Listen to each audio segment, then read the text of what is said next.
दुनिया भर में लोगों द्वारा अस्थमा की सावधानियों और रोकथाम के बारे में लोगों में जागरूकता बढ़ाने के लिए मनाया जाने वाला एक बड़ा कार्यक्रम है। इस कार्यक्रम का आयोजन दुनिया भर में अस्थमा के प्रति जागरूकता बढ़ाने के लिए GINA global initiative for asthma द्वारा अंतर्राष्ट्रीय स्तर पर प्रतिवर्ष किया जाता है। यह मई महीने के पहले मंगलवार को वार्षिक आधार पर मनाया जाता है। बार्सिलोना स्पेन में अपनी पहली विश्व अस्थमा बैठक के बाद 35 से अधिक देशों में GINA द्वारा विश्व अस्थमा दिवस का जश्न पहली बार वर्ष 1998 में मनाना शुरू किया गया था। हर साल स्वास्थ्य की तरह आयोजकों और सहयोगियों की मदद से विभिन्न कार्यक्रमों का आयोजन किया जाता है। देखभाल समूह और अस्थमा शिक्षकों को it's time to control asthma नामक उप विषय का उपयोग करके आम जनता को प्रोत्साहित करने और प्रेरित करने के लिए GINA हर साल उत्सव के विषय के साथ साथ आयोजकों को कार्यक्रम आयोजित करने के लिए सामग्री और संसाधनों को वितरित करता है। विभिन्न स्वास्थ्य देखभाल पेशेवरों, सदस्यों, शिक्षकों व अन्य स्वास्थ्य देखभाल संगठनों ने अस्थमा से संबंधित अपनी गतिविधियों को दिखाकर उत्सव में भाग लिया। लोगों के अस्थमा के बोझ को कम करने में मदद करने के लिए कई सार्वजनिक स्थानों पर दुनिया भर में अस्थमा की वर्तमान स्थिति को नियंत्रित करना बहुत आवश्यक है और यह केवल सभी चिकित्सा पेशेवरों और रोगियों की जिम्मेदारी बन गई है। अस्थमा प्रबंधन को विश्व स्तर पर रोगियों, अस्थमा देखभाल करने वालों, स्वास्थ्य पेशेवरों, सामुदायिक स्वास्थ्य समूहों और अन्य स्वास्थ्य देखभाल प्रणालियों के सहयोगात्मक प्रयासों की आवश्यकता होती है। अस्थमा दिवस 2014 समारोह अस्थमा शिक्षकों, सामान्य चिकित्सकों, सोशल नर्सों सहित प्रमुख खिलाड़ियों को एक साथ लाने के लिए संगोष्ठी का आयोजन करता है। अभ्यास नर्स, फार्मेसी सहायक, फार्मासिस्ट, चिकित्सा शोधकर्ता, चिकित्सा छात्र और अन्य स्वास्थ्य कार्य। क्या है अस्थमा? अस्थमा दमा फेफड़ों की एक बीमारी है जिसके कारण सांस लेने में कठिनाई होती है। अस्थमा होने पर श्वास नलियों में सूजन आ जाती है जिस कारण श्वसन मार्ग सिकुड़ जाता है। श्वसन नली में सिकुड़न के चलते रोगी को सांस लेने में परेशानी, सांस लेते समय आवाज आना, सीने में जकड़न, खांसी आदि समस्याएं होने लगती है। लक्षणों के आधार पर अस्थमा के दो प्रकार होते हैं, बाहरी और आंतरिक अस्थमा।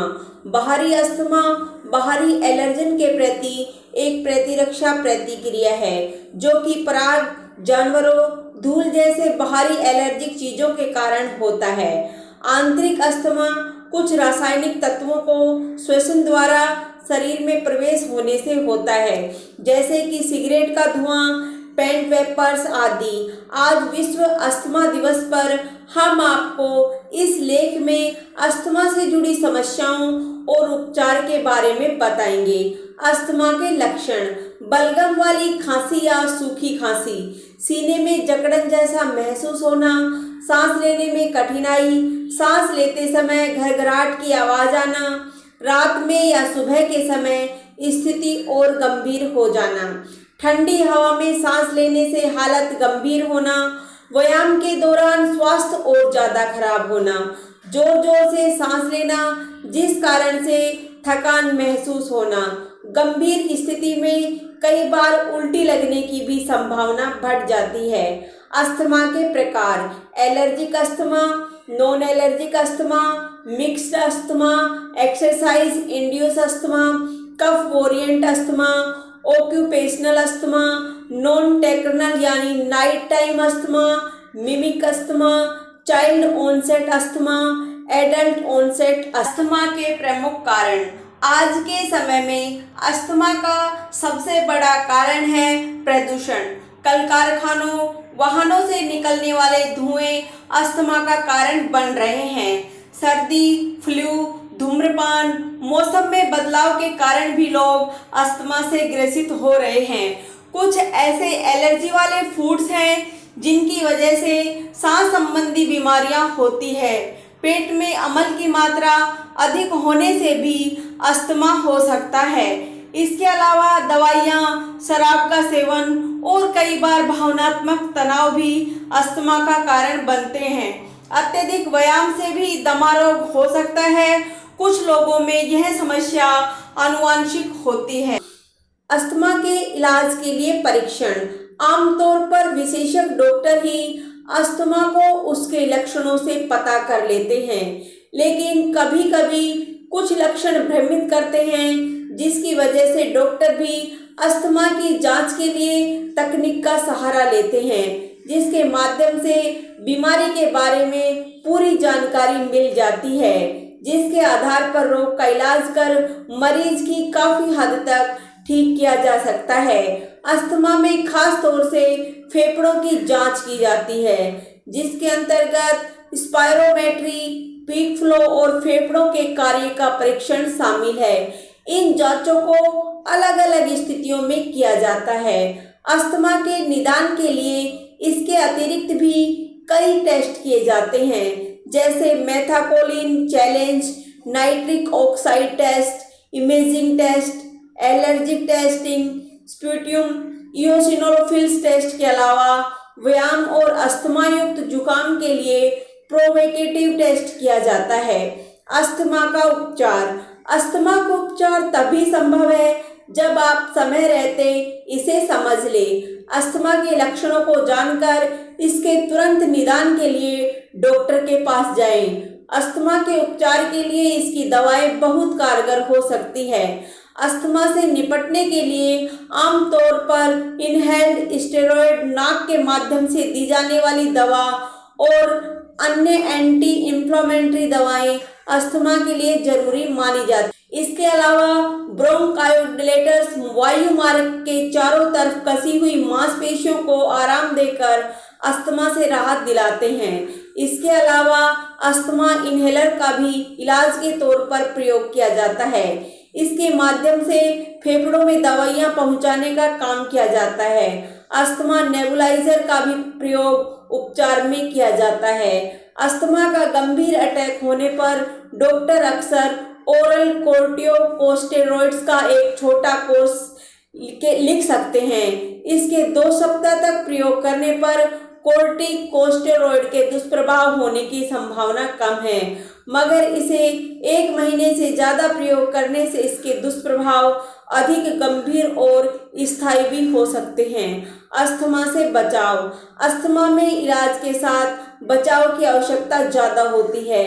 अस्थमा के मरीजों को बारिश और सर्दी में ज़्यादा धूल भरी आंधी से बचना चाहिए।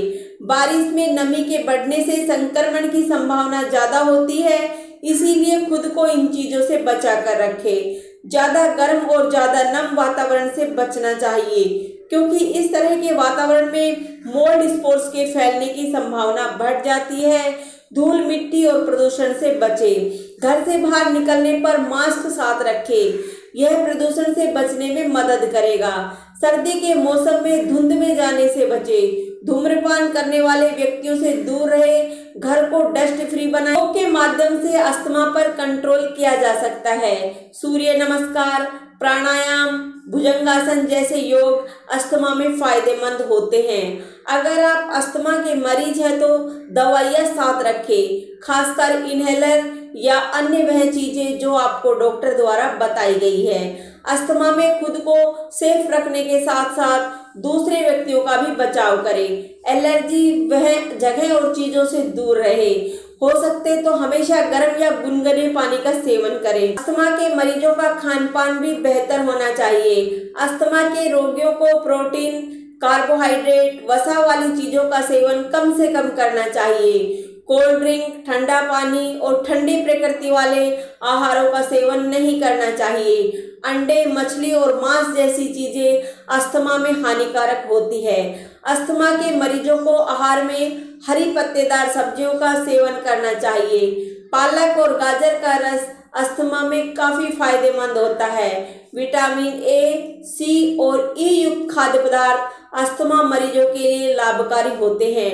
एंटीऑक्सीडेंट युक्त फूड के सेवन से रक्त में ऑक्सीजन की मात्रा बढ़ती है। आहार में लहसुन, अदरक, हल्दी और काली मिर्च को जरूर शामिल करें। यह अस्थमा से लड़ने में मदद करते हैं।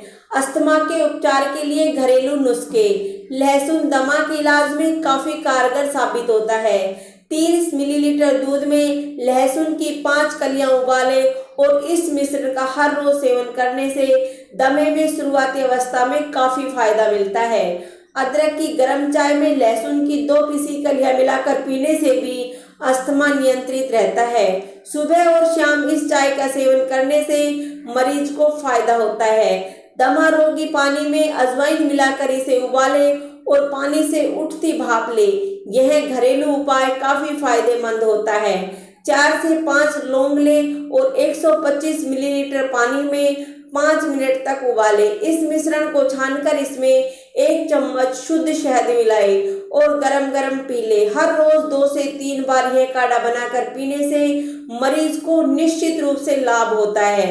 180 मिलीलीटर पानी में मुट्ठी भर सहजन की पत्तियां मिलाकर करीब 5 मिनट तक उबालें। मिश्रण को ठंडा होने दें। उसमें चुटकी भर नमक, काली मिर्च और नींबू रस भी मिलाया जा सकता है। इस सूप का नियमित रूप से इस्तेमाल दमा उपचार में कारगर माना गया है। अदरक का 1 चम्मच ताजा रस, 1 कप मेथी के काढ़े और स्वाद अनुसार शहद इस मिश्रण में मिलाएं। दमे के मरीजों के लिए यह मिश्रण लाजवाब साबित होगा। मेथी का काढ़ा तैयार करने के लिए 1 चम्मच मेथी दाना और 1 कप पानी उबालें। हर रोज सुबह शाम इस मिश्रण का सेवन करने से निश्चित लाभ मिलता है। जय हिंद, जय भारत।